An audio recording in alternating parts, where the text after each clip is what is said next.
Hey, this is Mark with Merchant on the Mark, and today we're going to be talking about one of my absolute favorite topics, and that is automation. And so we're looking today at Activecampaign, which is an email marketing provider and CRM, along with doing a lot of other really cool things.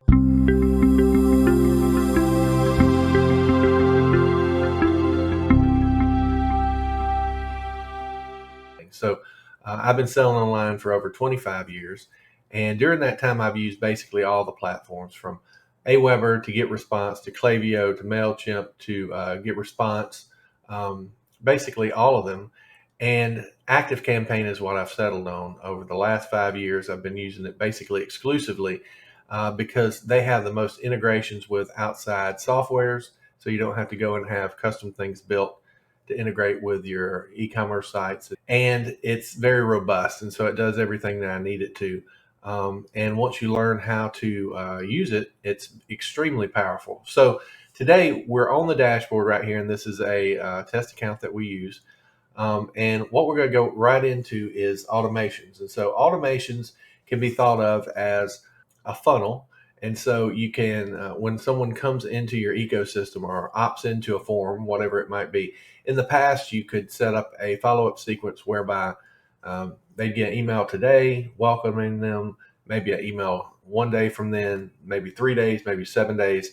And that was basically it. You didn't have a lot of ability to moderate what information a person was getting based on where they were in the buying cycle. So how interested they were, if they actually opened the email, if they actually clicked through to the link or the order form and didn't order. You can also track it based off other actions that they do on your own site. So automations really takes that up a level and allows you to have a much more granular control over what information and what emails and SMSs and things like that your customers get as they're going through the process, so that hopefully you'll be hitting them with the information that they need at that particular time, that they're ready to make a buying decision. So we're just going to go into automations right here, and it will prompt you with recipes. So recipes are basically also they have a lot of things based on best practices and welcome series right here. So anyway, just look at those as you're going through. But we're going to start out with, let's start out actually with a recipe. And so we'll go in the 7-day drip series, and you'll be able to see that it basically walks you through the entire process. And so first of all, it's going to pre-populate this over here with, the messages and then a wait period in between. These are called, I think, conditions.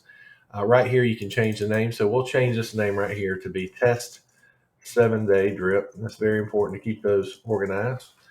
And then the next thing we want to do is just follow along with this automation setup wizard. So you select a list, and again, there's a lot of different ways that you can start automations. You can start them from, if someone joins a list, you can start them if they have a tag added in another process, or a variety of different ways. But for this one, we'll just choose this default list. And so right here, these are triggers. So this is what starts the automation, okay? And you can have multiple ones. So for example, this one, if someone subscribes to the list test, so they opt in on a form, they'll be put in this list, they will start this automation. So another way that you can do it is by tag, as I noted. And so trigger right here, tag is added, and then you can just add whatever tag you want to. So start a 7-day drip. And this could also be used if you have an existing list that you want to start into an automation. You could add that tag as a trigger and then go into those contacts and actually give them that tag. So that would start the automation that way. So we'll just add that in as well. And you can see these connect. So you can see all these things are connected and in sequence. And so the first thing is obviously an email, and we can send a variety of different things. But when you click on this, you can see there's no email actually saved. So you edit there, and they'll have a template already in there. You'll just have to go in, add your brand, add your logo, your colors, your text, that kind of thing. So text only is good for if you're trying to make it look much more personal, like it's coming from a person, and more informal, I guess. Email Designer is your HTML version, and then you can also do custom HTML. Typically, what we'll do is we'll develop a branding template and use that one. So we'll use this Email Designer. And you can see right here, you can choose past campaigns, you can choose layouts, you can choose design templates, and this is a good place to get started if you want to use really graphic designs. Typically, we'll just use a basic design, and then we'll customize it with our logo and everything. So, for example, this weekly newsletter, we might select that, and then we'll add our name, email one, whatever it might be. And then we'll go continue, and you'll be able to see that that actual email, and you can edit it. So obviously here it's just basically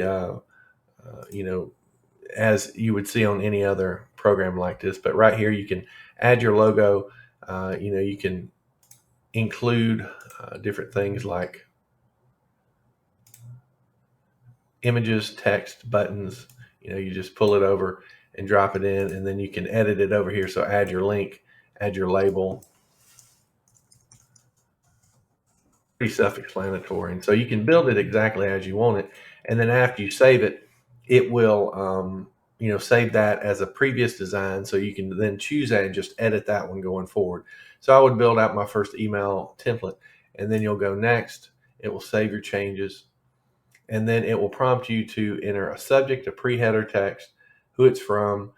You have to add in an address for every email. Then I always track replies. And then you can integrate your Google Analytics if you want to and send a test email. Always do that. And it will tell you, your rating as far as a spam check. So if you include things like free, get it now, those kind of things, that will show up here and just let you know that. Not to say that you shouldn't always include that, but it will just let you know what you're looking at. And so we'll do finish, and that one is done. And then what we would do is we would go through all the other ones and update those with our content.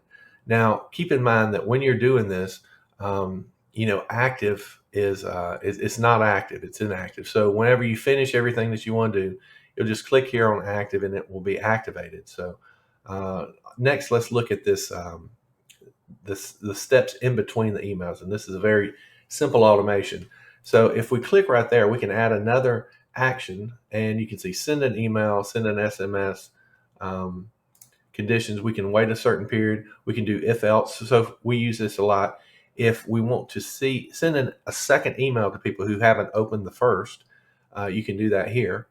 You can also do if they haven't clicked on a link also. So that allows you to better focus your message to people who are most likely to be ready to proceed.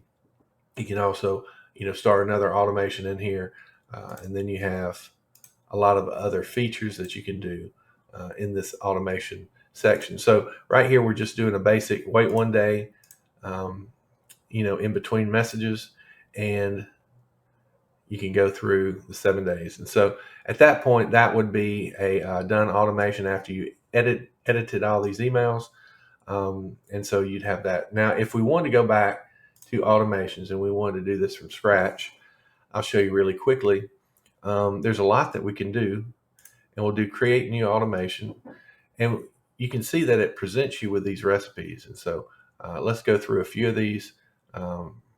Site tracking, abandoned cart, you can do upsells, forward a campaign incentives. So they have a lot of pre-built ones. They're really, really great for saving time. But what we're going to do is just continue with a blank one. And the first thing that we want to do is we want to set up our trigger. Well, first thing, I guess we want to rename it. So we'll do tag is added, and we'll call this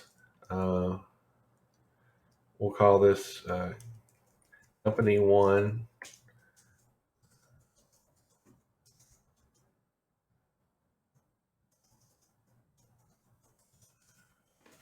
Like that, add start. And then we're also going to set up where we send an email. We'll call this email one welcome.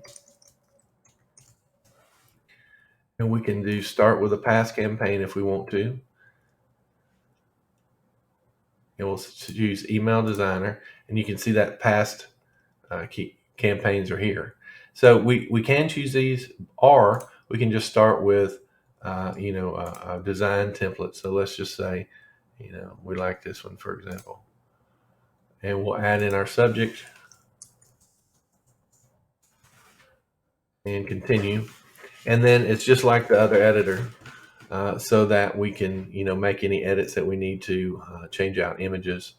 To change this out, you just highlight over it, and then you can select it over here to be able to change that out.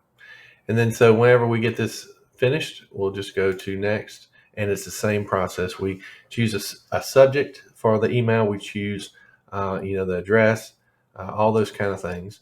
And then we can schedule it if we want to. We can, well, within an automation, it actually only goes out when you get to that step. A campaign is separate, and that's where you can actually schedule it to go out either immediately or in the future.